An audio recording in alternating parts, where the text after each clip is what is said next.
Welcome to friends. तो कल हमने क्या पढ़ा था? बेसिक एलिमेंट्स के बारे में, यानी कि इलेक्ट्रिकल सर्किट्स जब हम लोग पढ़ते हैं तो उसमें क्या क्या बेसिक एलिमेंट होते हैं उसके बारे में पढ़ रहे थे। ठीक है, तो पहला एलिमेंट हमने क्या पढ़ा था? रजिस्टर के बारे में, यानी कि रेजिस्टेंस के बारे में पढ़ा था। ठीक है, और सेकंड एलिमेंट आपका क्या है आज? इंडक्टेंस। ठीक है, इंडक्टेंस के बारे में पढ़ेंगे। इंडक्टेंस क्या होता है? ठीक है, तो इंडक्टेंस क्या है? पहली बात तो इंडक्टेंस क्या है? एक एनर्जी स्टोरिंग एलिमेंट है। क्या है? Inductance is the energy storing element. ठीक है, तो ये क्या करता है? एनर्जी को स्टोर करता है। दूसरी चीज, ये एनर्जी जो स्टोर करता है वो किस फॉर्म में करता है? तो ये क्वेश्चन ये बनता है। तो इंडक्टर जो है तो होता है वो क्या करता है? एनर्जी को स्टोर करता है किस फॉर्म में? इलेक्ट्रोमैग्नेटिक फील्ड के फॉर्म में। क्या होता है ये चीज हम लोगों को ध्यान देना है। ठीक है, आपको क्वेश्चन में पूछ सकता है कि इंडक्टेंस जो होता है वो किस फॉर्म की एनर्जी स्टोर करता है? मैग्नेटिक एनर्जी फॉर्म करता है या इलेक्ट्रिकल एनर्जी को स्टोर करता है? तो हमेशा ध्यान रखना, क्या कहोगे? इंडक्टेंस जो होता है वो इलेक्ट्रोमैग्नेटिक फील्ड एनर्जी स्टोर करता है, यानी कि इलेक्ट्रिक मैग्नेटिक फील्ड क्या करता है? स्टोर करता है। ठीक है, in the form of electromagnetic field energy. ठीक है, तो ये हो गया। अब जब इंडक्टेंस है तो इंडक्टेंस के क्या है? हमको यूनिट भी पता होनी चाहिए कि यूनिट क्या होती है। तो यूनिट क्या है? हेनरी। यूनिट क्या होती है? हेनरी। और इसको हम किस सिंबल से रिप्रेजेंट करते हैं? एच से। ठीक है, ये हो गया। अब बात करते हैं तो इंडक्टेंस की। तो हमने क्या किया? सबसे पहले तो हमने क्या किया? एक इंडक्टेंस ले लिया। ठीक है, इंडक्टेंस लिया तो सपोज करो हम क्या करते हैं, कोई इंडक्टेंस में या सॉरी इंडक्टर में कोई करंट फ्लो हो रही है आई ऑफ टी, यानी कि टी के रेस्पेक्ट में हम मान रहे हैं क्योंकि हम एसी करंट ले रहे हैं इसलिए। ठीक है, तो हमने क्या, जो भी करंट है वो टी के रेस्पेक्ट में चेंज हो रही है, तो इसी के अब सपोज करो हमने क्या लिया? एक इंडक्टर लिया, इसमें कोई करंट फ्लो हो रही है आई ऑफ टी। ठीक है, जब करंट किसी वायर में जाती है या फ्लो होती है तो क्या होगा? उसमें फ्लक्स इंड्यूज होगा। ठीक है, तो हमने सपोज किया एक करंट जा रही है, इसमें फ्लक्स इंड्यूज होगा। ये फ्लक्स क्या करेगा? ये इंडक्टर है, यानी कि नंबर ऑफ कोइल्स के फॉर्म में बना होता है, उसको इंडक्टर बोलते हैं। ठीक है, तो ये क्या करेगा? फ्लक्स जो होगा वो इससे लिंक करेगा। जो भी फ्लक्स जनरेट होगा वो क्या करेगा? इससे लिंक करने लगेगा। ठीक है, जैसे ही ये लिंक करेगा तो क्या होगा? जो फ्लक्स होगा वो चेंज होगा। ठीक है, किसके चेंज होगा? टाइम के रेस्पेक्ट में चेंज होगा।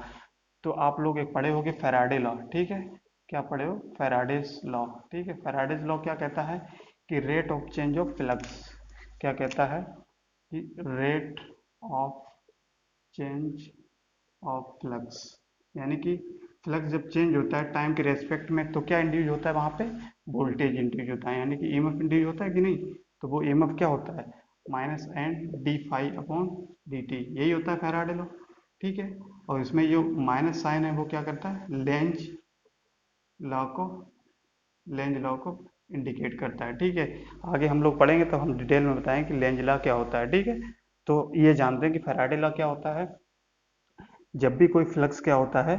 चेंज होता है with respect of time. Time के रेस्पेक्ट में जब कोई फ्लक्स चेंज होता है तो उस केस में क्या होगा? ईएमएफ इंड्यूज होता है। ईएमएफ यानी कि वोल्टेज इंड्यूज होता है। तो हमने क्या कहा? एक करंट फ्लो कराते हैं, जैसे करंट फ्लो कराएंगे तो उसमें क्या होगा? फ्लक्स जनरेट होगा। ये फ्लक्स क्या करेगा? इस इंडक्टर से लिंक करेगा, यानी कि जब फ्लक्स का लिंकेज होने लगेगा, जब फ्लक्स का लिंकेज होगा तो इस केस में क्या होगा? आपका वोल्टेज जनरेट होगा। जिस जो वोल्टेज क्या होगा? फैराडे लॉ के हिसाब से क्या होगा? वोल्टेज जनरेट होगा। तो वो वोल्टेज क्या कहलाएगा? इलेक्ट्रोमैग्नेटिक वोल्टेज, यानी कि वोल्टेज। तो वो किसके अक्रॉस वोल्टेज होगा? इंडक्टर के अक्रॉस वोल्टेज। तो इंडक्टर्स के अक्रॉस हम मान लेते हैं क्या वोल्टेज जनरेट हुआ? ये वोल्टेज जनरेट हुआ आपका वी एल ऑफ टी, यानी कि टाइम के रिस्पेक्ट में। ठीक है, तो हमने क्या क्या किया? एक करंट फ्लो कराई, फ्लक्स जनरेट हुआ। फ्लक्स क्या करेगा? लिंक करेगा। जैसे ही फ्लक्स चेंज होगा तो क्या वोल्टेज जनरेट होगा। तो ये इंडक्टर के अक्रॉस जो वोल्टेज होगा वही क्या कहलाएगा? आपका इंडक्टेंस का वोल्टेज कहलाएगा। ठीक, तो हम कह सकते हैं कि वोल्टेज अक्रॉस द इंडक्टर।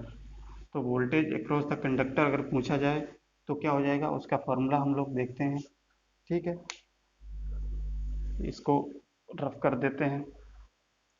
तो वोल्टेज अक्रॉस द इंडक्टर, तो हम जानते हैं कि जो वोल्टेज जनरेट होता है इंडक्टर में वो प्रोपोर्शनल होता है किसके? Rate of change of current के। ठीक है, तो हम क्या कहेंगे? Rate of change of current के, ये कह सकते हैं। क्योंकि rate of change of current क्यों बोलते हैं? हम जानते हैं कि जो फ्लक्स जनरेट हो रहा है, जो फ्लक्स चेंज हो रहा है वो किसकी वजह से हो रहा है, करंट की चेंज, ठीक है। यानी कि जितना करंट आप इंक्रीज करोगे उसी हिसाब से आपका जो भी इंडक्टर की वोल्टेज होगा वो स्टोर आपका क्या करेगा, जनरेट करेगा, ठीक है। तो हम कह सकते हैं कि वो इंडक्टर के अक्रॉस वोल्टेज क्या है, proportional to the rate of change of current, ठीक है। इतना समझ में आ गया। अब क्या करेंगे, अब हम जानते हैं कि कोई भी जब प्रोपोर्शनल कांस्टेंट हम हटाते हैं, क्या करते हैं, हमको रिलेशन क्या मिला कि वी एल, वी एल का मतलब इंडक्टर के अक्रॉस वोल्टेज, ठीक है। तो इंडक्टर के अक्रॉस वोल्टेज जब हम क्या करते हैं, प्रोपोर्शनल का साइन हटाते हैं तो वहाँ पे क्या हो जाएगा, इक्वल्स का साइन, और प्रोपोर्शनल के जगह पे क्या एक साइन आ जाता है, एक कांस्टेंट आ जाएगा। सपोज करो वो कांस्टेंट क्या है, एल है, ठीक है। तो अब क्या हो जाएगा, L D I upon D T, यही होगा, ठीक है। तो हमने देखा कि वोल्टेज जो है इंडक्टर इंडक्टर के अक्रॉस कितना वोल्टेज होता है, L D I upon D T. अब इसमें एल क्या है, एल क्या है, ये इंडक्टर है, ठीक है, इंडक्टर। इतना समझ में आ गया। अब आपसे ये इंपॉर्टेंट है, इसको याद रखना है, ठीक है। अब यहीं से हम लोग क्या करेंगे, करंट की वैल्यू निकालेंगे। ये एक चीज़ तो हमने पता लगा लिया कि आपसे पूछा जाए कि इंडक्टर के अक्रॉस वोल्टेज कितना होता है, तो इंडक्टर के अक्रॉस वोल्टेज कितना होता है, V L equal to L D I upon D T, ठीक है, ये होता है। अब इसी में आपसे पूछा जाए कि इंडक्टर के अक्रॉस करंट कितनी होती है, यानी कि इंडक्टर के थ्रू करंट कितनी जाएगी, तो करंट भी कैसे निकालेंगे, इसी से हम लोग निकाल सकते हैं करंट। कैसे निकालेंगे, क्या करते हैं, इसी को अगर V of L T upon इसको इधर ले आएंगे, ठीक है, तो ये क्या बचेगा, D I of T upon D T. अब ये चीज़ आ गई, तो हम क्या करेंगे, इसको एक बार इंटीग्रेट कर देते हैं। जब इंटीग्रेट करेंगे तो क्या करेंगे, with respect of time, time के रेस्पेक्ट में जब इंटीग्रेट करेंगे तो इसका रिलेशन क्या आएगा, करंट का, आई ऑफ टी इक्व टू, ये क्या है, इंटीग्रेशन ऑफ किसके है, वी एल टी अपॉन, ये एल क्या है आपका कांस्टेंट, तो इसको हम बाहर ले लेंगे, ठीक है, और ये डी टी, इस तरीके से बन जाएगा, ठीक है। तो ये जो करंट होगी वो क्या होगी, आपकी इंडक्टर के थ्रू करंट होगी, यानी कि जो करंट इसमें जा रही होगी वो करंट क्या क्या होगी, 1/L voltage across inductor into D T, ठीक है। तो हम कह सकते हैं कि करंट इक्वल टू क्या होगी, 1/L integration V L T D T, ठीक है। ये रिलेशन हमको याद रखना है, एक ये रिलेशन इंपॉर्टेंट है, ठीक है, और एक ये रिलेशन, ठीक है। तो आपसे डायरेक्ट पूछ सकता है कि इंडक्टर के अक्रॉस करंट कितनी होती है, यानी कि सॉरी इंडक्टर के थ्रू करंट कितनी होती है, और इंडक्टर के अक्रॉस वोल्टेज कितना होता है। तो क्या याद रखना है, वोल्टेज के अक्रॉस, इंडक्टर के अक्रॉस वोल्टेज कितना है ये, और इंडक्टर के थ्रू करंट कितनी जा रही है, 1/L V L T D L T, ठीक है। इस तरीके से इतनी चीज हमको वोल्टेज और करंट पता लग गया। अब जब वोल्टेज और करंट हमको मिल गया है तो इस केस में अब हम जानते हैं, ठीक है, कि हमको क्या करना है, इंडक्टर में पावर देखनी है कि पावर कितनी होगी, ठीक है। तो इस केस में हम जानते हैं क्या होगा, पावर का फॉर्मूला हम देख लेते हैं। तीसरी चीज क्या है इसी में, पावर, पावर, पावर क्या है इसमें इंडक्टर में, तो पावर के फॉर्मूला क्या हम जानते हैं, V इंटू आई, यही होता है, ठीक है। और ये t के रेस्पेक्ट में, तो हमने देखा पावर क्या होता है, V इंटू आई, तो यहाँ से हम लोग और सॉल्व करते हैं, ठीक है। तो पावर, यहाँ से वोल्टेज की वैल्यू हम निकाल सकते हैं, V की वैल्यू हमको यहाँ पे वैल्यू पुट कर देते हैं, तो ठीक, तो क्या बनेगा, L D I on D T, ठीक है, और ये क्या हो जाएगा, आई डी टी, ठीक है। इतना हो जाएगा, इसको और सही से लिख लेते हैं, तो पावर इंडक्टर में कितनी हो जाएगी, एल आई ऑफ टी और डी आई डी टी, ठीक है, यही होगा। तो ये क्या हो जाएगी, पावर किसमें, इंडक्टर में, तो ये पावर का फॉर्मूला आ जाएगा इसमें। चलिए अब इसमें देखते हैं क्या है आपका, हो गया। तो पावर के बाद क्या करते हैं, अब एनर्जी हम देखते हैं, ठीक है, energy, energy stored in inductor, ठीक है। तो इंडक्टर में कितनी एनर्जी स्टोर होती है, तो हम वो देखते हैं, एनर्जी क्या होती है, डब्ल्यू से रिप्रेजेंट करते हैं, ठीक है। तो एनर्जी क्या होती है, पावर इनटू टाइम, यही होता है, ठीक है, तो P इंटू टी ये लिख सकते हैं। अगर ये पावर को हमको क्या कर दें, इसका इंटीग्रेट कर दें तो टोटल पावर निकल आएगा। तो हमने क्या किया, इसको इंटीग्रेट कर दिया P इंटू टी के फॉर्म में। ठीक है, तो इंटीग्रेट करेंगे तो ये क्या हो जाएगा, P डी टी इस फॉर्म में लिख सकते हैं। ठीक है, अब हमको पता है पावर, पावर हमने कैलकुलेट किया है कितना, ये। ठीक है, ये वाली इसमें रख देंगे। ठीक है, हम थर्ड में रखेंगे तो क्या है, putting second in third, third में रखते हैं। चलिए इसको थर्ड में रखते हैं तो क्या देखते हैं क्या फॉर्मूला आता है इसका निकल के।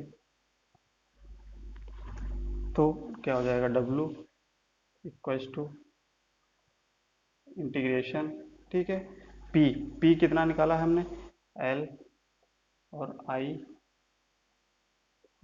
डी आई डी टी, यही हो जाएगा। ठीक है, इतना हो गया, और उसके साथ में ये D T into D T ये हो गया। तो डी टी से डी टी कैंसिल हो जाएगा, तो यहाँ पे क्या होगा, W इंटीग्रेशन ऑफ, तो देखो यहाँ पे क्या है, L क्या है, कांस्टेंट हमने माना था, तो L क्या है, कांस्टेंट, तो कांस्टेंट को हम बाहर ले लेंगे। ठीक है, और ये क्या बचेगा, integration of I of T D I of T. ठीक है, ये होगा D I of T T. अब क्या करेंगे, W इक्वल्स टू एल, इसको एक बार इंटीग्रेट करेंगे, तो इंटीग्रेट करेंगे तो क्या हो जाएगा, ये इसका हो जाएगा क्या, आई ऑफ टी का होल स्क्वायर अपॉन टू। ठीक है, यही बनेगा। ठीक है, इतना हो गया। अब इसको हम सही से अगर लिखना चाहेंगे तो क्या होगा, half L I of T का स्क्वायर। ठीक है, तो ये फॉर्मूला किसका निकलेगा, energy store in the capacity, sorry in the inductor. तो इंडक्टर में कितनी एनर्जी स्टोर हुई है, इतनी एनर्जी स्टोर हुई है। ये फॉर्मूला मोस्ट इम्पोर्टेंट है, इसको हम लोग क्या है, मोस्ट इम्पोर्टेंट, ये इससे बहुत सारे न्यूमेरिकल बन सकते हैं।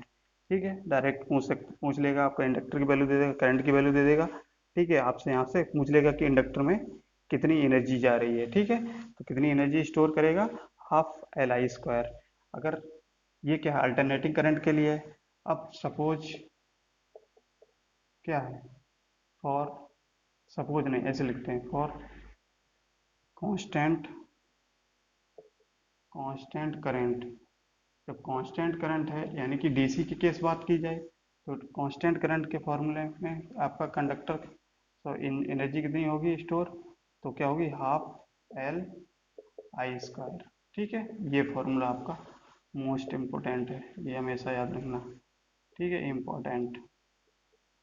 तो इंडक्टर में कितनी एनर्जी स्टोर होती है, हाफ एल आई स्क्वायर, क्या है, हाफ एल आई स्क्वायर। ठीक है, ये हो गया इंडक्टर के बारे में। चलिए इतना आपने अगर क्लियर कर लिया तो इतना इंडक्टर में समझ में आ गया। ठीक है, अभी थोड़ा और देखते हैं इंडक्टर का रिलेशन किस तरीके से फ्लक्स से होता है। ठीक है, वो भी देख लेते हैं। तो एक रिलेशन और हम लोग देखते हैं, एक फार्मूला बनेगा। ठीक है, क्या रिलेशन है, relation between N phi and conductor, यानी कि सॉरी एंड करंट, करंट क्या है, आई। तो इसका रिलेशन कैसे निकलता है, क्या होता है, तो हमने क्या माना है, एक इंडक्टर माना है। ठीक है, इंडक्टर माना है, उसका नंबर ऑफ टर्न हम मान लिए कितने हैं, एन, एन क्या है, नंबर ऑफ टर्न्स। ठीक है, ये नंबर ऑफ टर्न्स है। करंट है आई, जो करंट फ्लो कर रही है। ठीक है, जब करंट फ्लो करेगी तो क्या होगा, फ्लक्स जनरेट होगा। जो फ्लक्स जनरेट होगा ये क्या करेगा, नंबर ऑफ टर्न से लिंक करेगा। तो नंबर ऑफ टर्न से लिंक करेगा तो क्या करेगा, ये फ्लक्स लिंकेज हो जाएगा। ठीक है, जैसे ही लिंक करेगा तो क्या होगा, वोल्टेज इंड्यूज होगा फैराडे लॉ से। ठीक है, rate of change of flux, voltage induce होगा। वोल्टेज इंड्यूज होने पे अब हम लोग इसका रिलेशन देखते हैं। ठीक है, तो जैसे नंबर ऑफ टर्न्स क्या है, तो पहला क्या है, अगर नंबर ऑफ टर्न्स कितना है, एन है, तो नंबर ऑफ टर्न्स एन है, तो फ्लक्स जो लिंक करेगा, टोटल फ्लक्स कितना हो जाएगा, N times of F I. ठीक है, तो हमने क्या किया, total flux linkage N phi are proportional to the current flowing through the conductor, यानी कि जो फ्लक्स जनरेट होगा, ठीक है, वो नंबर ऑफ टर्न से मल्टीप्लीकेशन हो जाएगा। होने के बाद वो जो इंड्यूज होगा वो किसकी हेल्प से होगा, यानी किसके प्रोपोर्शनल होगा, करंट के, यानी कि जितनी करंट फ्लो करोगे उसी हिसाब से फ्लक्स इंड्यूज होगा। भाई फ्लक्स क्या होगा, नंबर ऑफ टर्न से लिंक करेगा। तो टोटल फ्लक्स लिंकेज की बात करें तो कितना हो जाएगा, एन फाई, जो क्या होगा, प्रोपोर्शनल टू द करंट। ठीक है, इतना समझ में आ गया।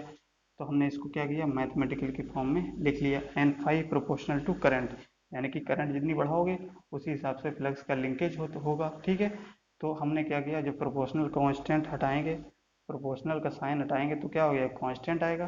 तो ये कांस्टेंट क्या हो जाएगा, एल हो जाएगा। ठीक है, कौन सा कांस्टेंट है, एल।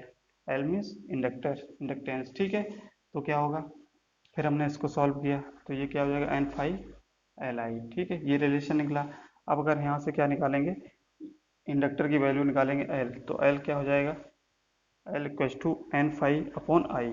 ठीक है, तो ये हमारा रिलेशन क्या निकल के आया, तो relation between N five and current के बीच में रिलेशन क्या होता है, L equals to N five upon I. तो ये आपका मोस्ट इम्पोर्टेंट है। ठीक है, ये फॉर्मूला आप याद रखना, क्योंकि इस पर डायरेक्ट क्वेश्चन पूछ लेता है। ठीक है, तो रिलेशन तीनों का समझ में आ गया, ये कैसे आया। ठीक है, चलिए इतना समझ में आ गया, तो नेक्स्ट एलिमेंट हम लोग देखते हैं। तो नेक्स्ट एलिमेंट क्या है आपका, कैपेसिटेंस। ठीक है, तो कैपेसिटेंस भी क्या है, एक तरीके से कैपेसिटेंस भी एक एनर्जी स्टोरिंग डिवाइस है, यानी एनर्जी स्टोरिंग एलिमेंट है। ठीक है, जो एनर्जी को स्टोर करता है किस फॉर्म में, ये चीज़ याद रखना है आपको। क्या, ये जो अंडरलाइन करते हैं या ब्रैकेट में लिखते हैं, वो आपको हमको याद रखना है, ये हमेशा ध्यान रखना। ठीक है, यानी कि जो कैपेसिटेंस होता है वो किस फॉर्म में एनर्जी को स्टोर करता है, इलेक्ट्रोस्टैटिक फील्ड के फॉर्म में। जबकि इंडक्टेंस था वो क्या करता था, इलेक्ट्रोमैग्नेटिक फील्ड के फॉर्म में। ठीक है, अब इसकी यूनिट की बात करें तो यूनिट क्या होती है, फेरेड्स। ठीक है, ठीक है, फेरेड्स होती है। अब जो इसमें क्या होता है, एक सपोज करो क्या है, कैपेसिटेंस है ये सी। ठीक है, कैपेसिटेंस सी है और ये वोल्टेज है अक्रॉस कैपेसिटेंस, इसमें कोई करंट जा रही है आई ऑफ टी। ठीक है, आई ऑफ टी करंट जाएगी। ठीक है, तो इसका रिलेशन क्या होता है कि जो करंट फ्लो होती है through the capacitor is proportional होती है किसके, I of T proportional to the rate of change of voltage, rate of change of voltage. ठीक है, ये करंट होती है किसमें, कैपेसिटर में। आई सी इसको लिख सकते हैं, I C equals to proportional to rate of change of voltage. ठीक है, अब इसका यहाँ से क्या करेंगे, रिलेशन निकालेंगे, प्रोपोर्शनल का साइन हटाएंगे तो ये क्या हो जाएगा, यहाँ से जब प्रोपोर्शनल का साइन हटाएंगे तो यहाँ पे एक कांस्टेंट आएगा, क्या आएगा, सी। ठीक है, तो इसको क्या लिख सकते हैं, we T upon D T. ठीक है, ये लिख सकते हैं। तो यहाँ से हमने देखा कि जो कैपेसिटर में जो करंट होती है वो कितनी होती है, I C T equals to C T V upon D T. ठीक है, ये रिलेशन होता है किसका, कैपेसिटर के अक्रॉस, इंडक्टर कैपेसिटर के अक्रॉस क्या है, करंट का रिलेशन। ठीक है, ऐसे ही अगर वोल्टेज निकालना है कैपेसिटर में, तो कैपेसिटर में वोल्टेज क्या होगा, वो देखते हैं। तो इसको अगर कैपेसिटर के अक्रॉस वोल्टेज निकालना है तो यहाँ से वोल्टेज निकाल सकते हैं। क्या करेंगे, इसको एक बार इंटीग्रेट करेंगे, तो इंटीग्रेट करने पे क्या आएगा रिलेशन, हमारे पास क्या हो जाएगा, कैपेसिटर के अक्रॉस वोल्टेज। इसको उसी तरीके से आपको सॉल्व करना है, क्या हो जाएगा, वन अपॉन सी, ये वी और V C T D T. ठीक है, ये रिलेशन हो जाएगा, यानी कि दो रिलेशन आपको इसमें याद रखना है। तो ये क्या है, करंट है, याद रखना है, current through in the capacitor, capacitor में के थ्रू करंट थ्रू कैपेसिटर। ठीक है, ये क्या है, voltage across the capacitor, capa capacitor. ठीक है, ये रिलेशन आपको याद रखना है। ठीक है, ये इतना। तो कैपेसिटर में पावर क्या होगी, पावर इन कैपेसिटर, पावर का फॉर्मूला हम जानते हैं, power equal to V into I. ठीक है, ये पावर हो गया। अब हमको क्या निकालना है, पावर कैपेसिटर में निकालनी है। तो उस केस में हमने क्या किया, जो करंट आई है उसकी वैल्यू यहाँ से उठा के यहाँ पे वैल्यू पुट कर दी। ठीक है, तो आई की वैल्यू क्या है, C D V upon D T. ये वैल्यू हमने क्या की, यहाँ पे वैल्यू पुट की। तो जब इसको वैल्यू पुट करेंगे तो क्या रिलेशन आएगा, P equals to C V D V V D T. ठीक है, C V D V by D T. ठीक है, ये आ जाएगा। तो हमने देखा पावर आ गया। अब क्या करेंगे, नेक्स्ट पॉइंट क्या है, energy store stored in capacitor. Capacitor में एनर्जी कितनी होगी, तो इस केस में एनर्जी के लिए हमने क्या बताया था, पावर इक्वल्स टू, सेम भाई आपका कहना है, energy equals to P into T. Total energy निकालनी है तो उस केस में इसको इंटीग्रेट कर देंगे पी डी टी। जब इसको इंटीग्रेट करेंगे तो इस केस में क्या हो जाएगा, डब्लू इक्वल्स टू, यानी कि डब्लू क्या है, एनर्जी है। ठीक है, तो पावर क्या है, पावर की वैल्यू यहाँ से उठा के यहाँ पे वैल्यू पुट करिए। क्या करेंगे, इसकी वैल्यू क्या हो जाएगी, C V D V by D T. ठीक है, और ये डी टी, तो डी टी से D T cancel, D T से डी टी कैंसिल हो जाएगा। और इसको आगे और लिखते हैं, तो डब्लू इक्वल्स टू, सी क्या है, कांस्टेंट है, इसको बाहर कर लेंगे, इंटीग्रेशन वी, ठीक है, D V by D T, ये आ जाएगा डी वी डी टी। ठीक है, तो हमको क्या करना है, वोल्टेज के टी के रेस्पेक्ट में क्या इंटीग्रेट करना है। तो डब्लू इक्वल्स टू सी, ये क्या हो जाएगा, इंटीग्रेट करेंगे तो वी सी टी का होल स्क्वायर 2। ठीक है, ये रिलेशन आएगा। तो हमने देखा डब्लू इक्वल्स टू क्या हो जाएगी, half C V T square, यही आएगा। तो यहाँ से भी यही रिलेशन निकल के आएगा। तो ये क्या हो जाएगा, आपका रिलेशन हो जाएगा एनर्जी का, किस केस में, कैपेसिटर के केस में। आप इसको, ये मोस्ट इम्पोर्टेंट कॉन्सेप्ट है आपका। ठीक है, तो इसमें क्या है, इफ क्या है, कांस्टेंट वोल्टेज, कांस्टेंट अगर वोल्टेज है, कांस्टेंट वोल्टेज के केस में ये फॉर्मूला क्या हो जाएगा, W equals to half C V square. तो उस केस में टी नहीं आएगा आपका, क्योंकि टी क्या है, हमेशा एसी करंट के टाइम के रेस्पेक्ट में चेंज होती रहती है, इसलिए। ठीक है, इसमें क्या है, कांस्टेंट होती है तो टी नहीं आएगा, हाफ सी वी स्क्वायर, ये होता है रिलेशन। तो इतना आप कैपेसिटर 3 एलिमेंट के बारे में आप लोग पढ़ चुके हैं। अगर ये सारे रिलेशन आपको याद रहेंगे तो डायरेक्टली इस पे क्वेश्चंस पूछे जाते हैं। ये भी क्या है, इम्पोर्टेंट है, मोस्ट इम्पोर्टेंट है। जो चीज़ हम ब्रैकेट में लिखते हैं उस चीज़ को तो आप किसी ना किसी तरीके से याद रखना है आपको, कि क्या क्या रिलेशन होता है। कैपेसिटर के केस में एनर्जी का क्या फॉर्मूला होता है, इंडक्टर के केस में एनर्जी का क्या फॉर्मूला होता है। ठीक है, और रजिस्टर के केस में एनर्जी का क्या फॉर्मूला होता है। ठीक है, इस तरीके से आपको याद रखना है। एक रिलेशन आपको, एक फॉर्मूला आपको याद और रखना है, क्या है, relation between C V Q, B Q, Q का मतलब है चार्ज। ठीक है, यानी कि चार्ज, वोल्टेज और कैपेसिटर में क्या रिलेशन होता है, तो उसका फॉर्मूला देखते हैं। तो हम जानते हैं कि वोल्टेज जो प्रोपोर्शनल होता है किसके, चार्ज के। ठीक है, जितना वोल्टेज होगा उसी हिसाब से चार्ज आपका इंक्रीज होगा, किसमें, कैपेसिटर में। ठीक है, तो ये वोल्टेज प्रोपोर्शनल टू क्यू। तो अब जब क्यू प्रोपोर्शनल का साइन हटाएंगे तो क्या आ जाएगा, इक्वल, और उस केस में एक कांस्टेंट आएगा, वो कांस्टेंट क्या होगा, सी। ठीक है, सी क्यू, इस तरीके से रिलेशन होता है। अगर यहाँ से हम क्या करें, कैपेसिटर की वैल्यू निकालेंगे तो कैपेसिटर क्या हो जाएगा, बी अपॉन क्यू, ये रिलेशन आपको याद रखना है। ठीक है, तो ये भी क्या है, इम्पोर्टेंट है। ये सारे डायरेक्ट फॉर्मूले पे आपके क्वेश्चन पूछे जाते हैं। ठीक है, इतना आपका कवर हो गया। आज क्या क्या कवर किया हमने, एक इंडक्टेंस और कैपेसिटेंस की कितने कितने फॉर्मूले बने, उनको हमने रिप्रेजेंट किया है। ये हो गया आपका ख़त्म। ठीक है, एलिमेंट के बारे में कल हम लोग कुछ नया टॉपिक स्टार्ट करेंगे। ठीक है, चलिए, थैंक यू। और ये आपको जो चीज़ समझ में आया, आज का वीडियो जो भी समझ में आया हो, ठीक है, तो आप क्या करना है, इसको लाइक और शेयर और सब्सक्राइब जरूर कर देना। ठीक है, जिससे क्या होगा, आपको नई नई वीडियो जो डालेंगे वो आपको मिलती रहेगी। ठीक है, चलिए, थैंक यू।